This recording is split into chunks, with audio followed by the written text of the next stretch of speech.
Assalamualaikum warahmatullahi wabarakatuh. Saya Syifa Rahadatul Aisi dengan NIM 2400252. Baiklah, saya akan membahas bab 2 yaitu manajemen pendidikan. Pengertian manajemen pendidikan. Manajemen pendidikan adalah manajemen kelembagaan yang bertujuan untuk menunjang perkembangan dan penyelenggaraan pengajaran dan pembelajaran. Campbell 1983. Manajemen pendidikan penerapannya menghasilkan pengetahuan manajemen yang mengkaji dan meneliti prinsip-prinsip dasar yang memiliki kepedulian terhadap nilai-nilai. Karena manajemen harus mencapai tujuannya dengan memilih berbagai kemungkinan sebagai pengaruh kebijakan polisi atau politik, namun juga perlu diingat bahwa manajemen juga selalu meletakkan keberpihakan atau kepedulian terhadap unsur manusia di dalamnya. Pentingnya manajemen pendidikan atas dasar beberapa asumsi. Yang pertama ada kualitas sumber daya manusia, yaitu SDM sebagai kunci kemampuan bersaing bangsa. Yang kedua ada pendidikan merupakan upaya peningkatan kualitas SDM yang paling efektif. Yang ketiga hanya pendidikan yang berkualitas yang dapat menghasilkan SDM berkualitas. Yang empat ada pendidikan yang berkualitas harus diselenggarakan dengan manajemen pendidikan yang berkualitas. Yang B ada manajemen kurikulum. Secara etimologis, kata kurikulum berasal dari bahasa Latin yang kata dasarnya adalah cure, yang berarti jarak yang harus ditempuh oleh para pelari dari mulai start sampai finish. Sujana 2002-2. Kata ini digunakan dan untuk memberi nama lapangan perlombaan lari karena dipakai untuk sebuah perlombaan. Pada lapangan tersebut terdapat garis start dan batas finish untuk menunjukkan tempat memulai dan mengakhiri perlombaan. Dalam perkembangannya, kata ini kemudian diadopsi oleh dunia pendidikan. Di dunia pendidikan, penggunaan kata kurikulum menjadi jauh lebih populer jika dibandingkan dengan sebelumnya. Sementara pandangan modern kurikulum dikemukakan oleh Roman 1954, yaitu curriculum is interpreted to mean all of the organized courses, activities, and experiences which pupils have under direction of the school, whether in the classroom or not. Prosedur manajemen kurikulum, perencanaan kurikulum, menurut perencanaan kurikulum menurut Kaufman dalam Purwanto 2009, perencanaan adalah proses penentuan tujuan atau sasaran yang hendak dicapai dan menetapkan jalan dan sumber yang diperlukan untuk seefisien dan seefektif mungkin. Perencanaan adalah suatu proses intelektual yang melibatkan pembuatan keputusan. Perencanaan harus disusun sebelum pelaksanaan fungsi-fungsi manajemen lainnya, sebab menentukan kerangka untuk melaksanakan fungsi-fungsi manajemen lainnya. Hamalik 2008. Pengorganisasian kurikulum Handoko dalam Usman 2011 mendefinisikan pengorganisasian sebagai satu, penentuan sumber daya dan kegiatan yang dibutuhkan untuk mencapai tujuan organisasi. Yang kedua, ada proses perancangan dan pengembangan suatu organisasi yang akan dan pendelegasian wewenang yang diperlukan kepada individu-individu untuk melaksanakan tugas-tugasnya. Selanjutnya ada masalah kurikulum. Masalah kurikulum yang mendasar adalah berkenan dengan fungsi kurikulum itu sendiri, yaitu baik bagi guru, siswa, kepala sekolah, atau pengawas orang tua dan masyarakat. Bagi guru, kurikulum berfungsi sebagai pedoman dalam melaksanakan proses pembelajaran. Bagi siswa, kurikulum berfungsi sebagai suatu pedoman pelajaran. Bagi kepala sekolah dan pengawas, kurikulum berfungsi sebagai pedoman dalam melaksanakan supervisi atau pengawasan.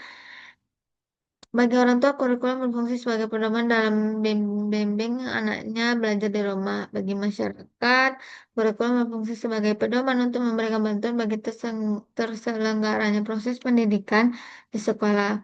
Dengan demikian, maka kurikulum merupakan aspek yang sangat mendasar dalam pendidikan, karena dari aspek kurikulum tersebut dapat diungkap masalah-masalah kesederhanaan, keterkaitan, dan relevansiasi.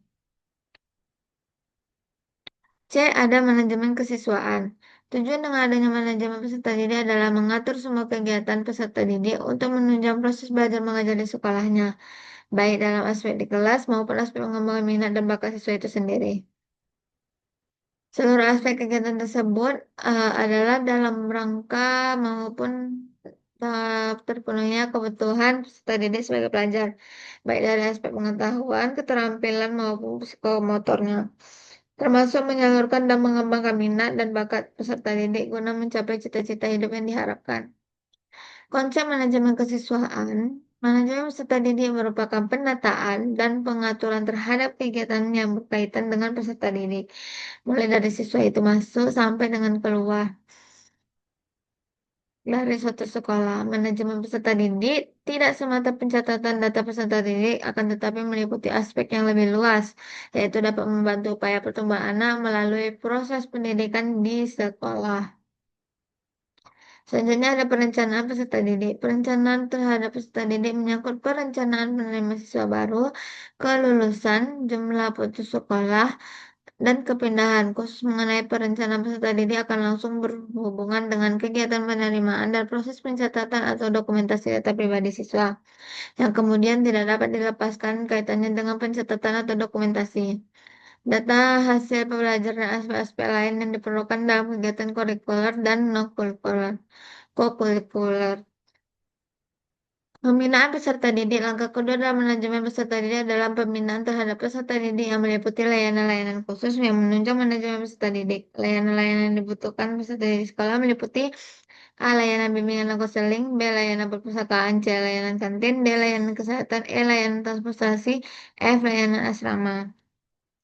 Evaluasi kegiatan peserta didik. Evaluasi adalah suatu tindakan atau proses untuk menentukan nilai dari sesuatu.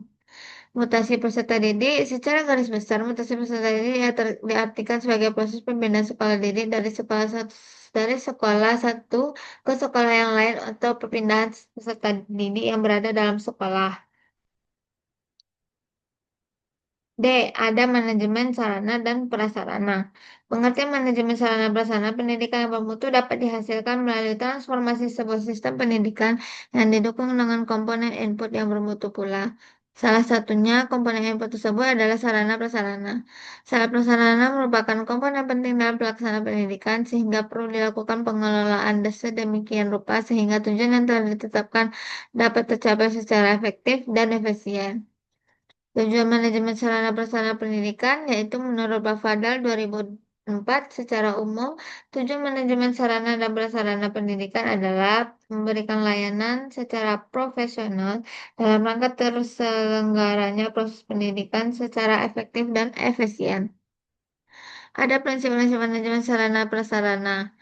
Yang pertama ada prinsip pencapaian tujuan bahwa sarana dan prasarana pendidikan di sekolah harus selalu dalam kondisi siap pakai bila mana akan didaya gunakan oleh personel sekolah dalam rangka pencapaian tujuan proses belajar mengajar. Yang kedua ada prinsip efisiensi yaitu bahwa pengadaan sarana dan prasarana pendidikan di sekolah harus diadakan melalui perencanaan yang sama sehingga dapat diadakan sarana dan prasarana pendidikan yang baik dengan harga yang murah. Yang ketiga ada prinsip administratif yaitu bahwa manajemen sarana dan prasarana pendidikan di sekolah harus selalu memperhatikan undang-undang, peraturan, instruksi, dan petunjuk teknis yang diberlakukan oleh yang berwenang. Yang keempat ada prinsip kejelasan tanggung jawab, yaitu bahwa manajemen sarana dan prasarana pendidikan di sekolah harus didelegasikan kepada personel sekolah yang mampu bertanggung jawab. Yang kelima ada prinsip kekohesifan, yaitu manajemen sarana prasarana pendidikan di sekolah itu harus direalisasikan dalam bentuk proses kerja yang sekolah yang sangat kompak. Proses manajemen sarana prasarana, manajemen dan sarana prasarana pendidikan merupakan proses kerjasama pendayagunaan semua sarana dan prasarana pendidikan secara efektif maupun efisien. Yang ada manajemen keuangan. Manajemen keuangan atau dana adalah satu sumber daya yang memiliki peran sangat vital dalam penyelenggaraan pendidikan di satu satuan pendidikan pada semua jenjang dan jenis pendidikan. Tujuan manajemen keuangan yaitu A. Menjamin agar dana yang tersedia dipergunakan untuk kegiatan harian sekolah dan menggunakan kelebihan dana untuk diinvestasikan kembali. Yang B. Memelihara barang-barang atau aset sekolah.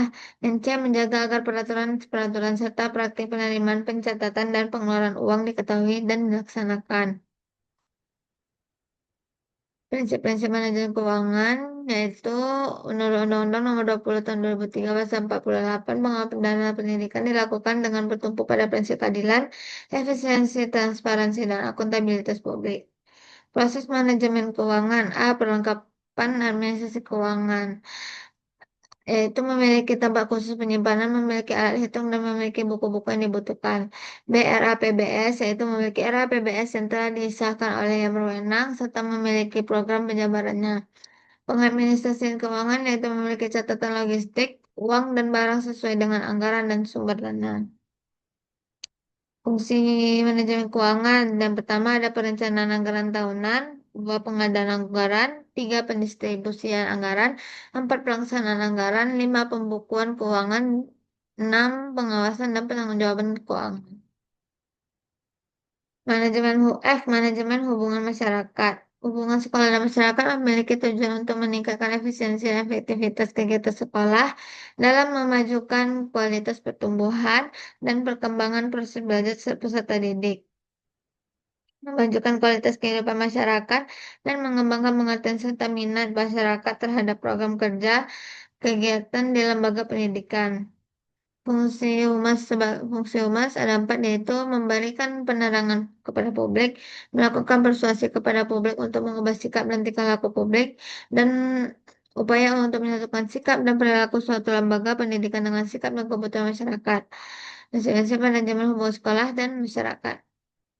Seandainya ada keterkaitan lembaga sekolah dengan masyarakat, sekolah dapat memerankan fungsinya secara maksimal apabila didukung semua komponen yang bertanggung jawab dalam menyelenggarakan pendidikan, yaitu keluarga, pemerintah, dan masyarakat.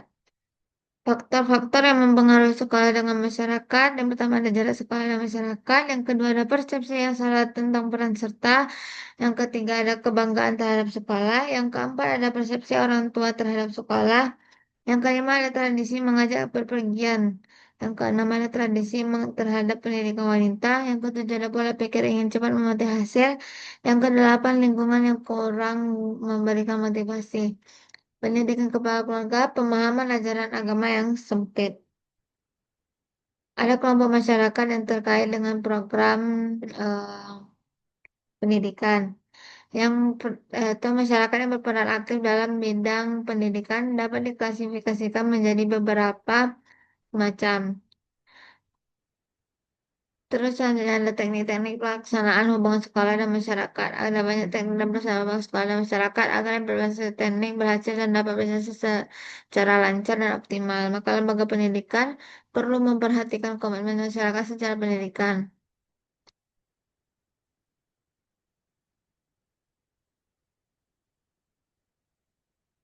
Pemasaran lembaga pendidikan. Menurut Davis dan Ellison 1997 dalam Mesyaro 2004-38, masalah pendidikan merupakan aktivitas sekolah untuk mengkomunikasikan dan mempromosikan tujuannya, nilai dan produk sekolah kepada siswa, orang tua, staf, dan masyarakat luas.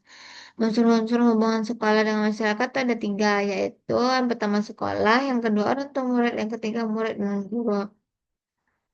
Pemberdayaan hubungan sekolah dengan masyarakat ada lima, yaitu sumber manusiawi, sumber sosial, sumber kebudayaan dan agama, yang keempat sumber lingkungan fisik, yang kelima sumber materi keuangan. Ada partisipasi masyarakat. Berkomunikasi sampai menimbulkan relasi akhirnya diharapkan dapat membina partisipasi masyarakat.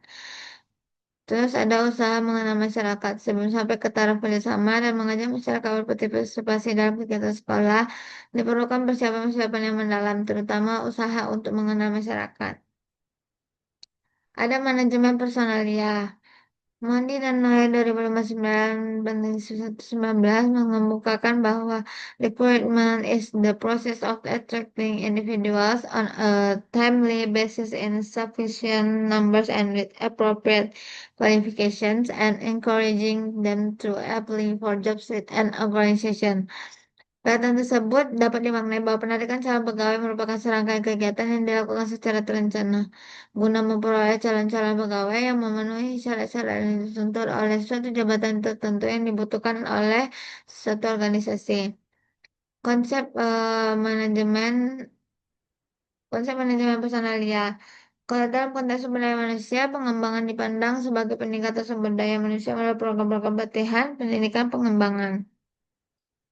Pengembangan sumber daya manusia adalah tentang developmental practice dan membutuhkan kolaborasi dengan program-program manajemen sumber daya manusia untuk mencapai hasil yang diinginkan.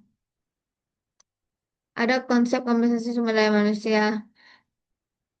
Kompensasi ini mengandung pengertian lebih luas daripada upah atau gaji. Upah atau gaji lebih menekankan pada balas jasa yang bersifat finansial, sedangkan kompensasi mencakup balas jasa finansial maupun non-finansial. Yang H, ada manajemen layanan khusus. Bimbingan dan penyuluhan, kegiatan memberikan bimbingan nasihat dan petunjuk merupakan kegiatan yang bisa dilakukannya oleh orang tua kepada anaknya, guru kepada siswanya, atau pendidik kepada didiknya, terutama dalam membantu mencegah masalah atau membuat keputusan. Namun, manakala kegiatan-kegiatan tersebut dilaksanakan berdasarkan suatu program yang sistematis serta dengan menggunakan metode dan teknik yang ilmiah serta dilakukan oleh tenaga-tenaga yang profesional, memang merupakan suatu hal yang baru. Selanjutnya ada usaha kesehatan sekolah. Pembangunan manusia Indonesia, khususnya kelompok anak dan pemuda sebagai tunas bangsa yang sedang mengalami proses pertumbuhan dan perkembangan tidak dapat diabaikan. Karena mereka merupakan generasi penerus bangsa di masa yang akan datang sehingga mereka merupakan suatu investasi human investment yang sangat besar bagi kelangsungan bangsa ini.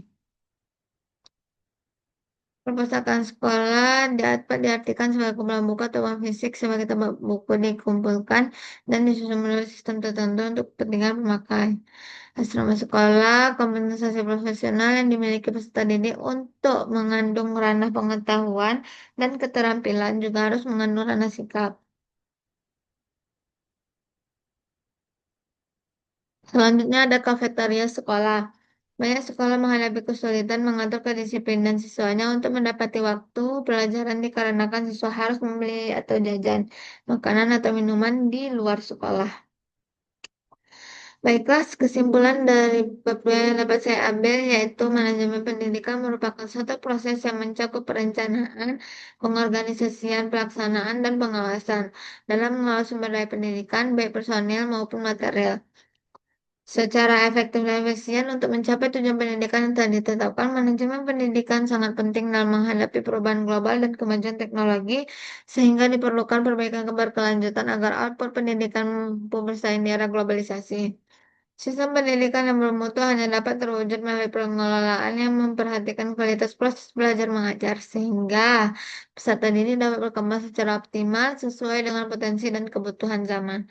Baiklah, sekian hasil pembahasan saya dari bab 2. Assalamualaikum warahmatullahi wabarakatuh.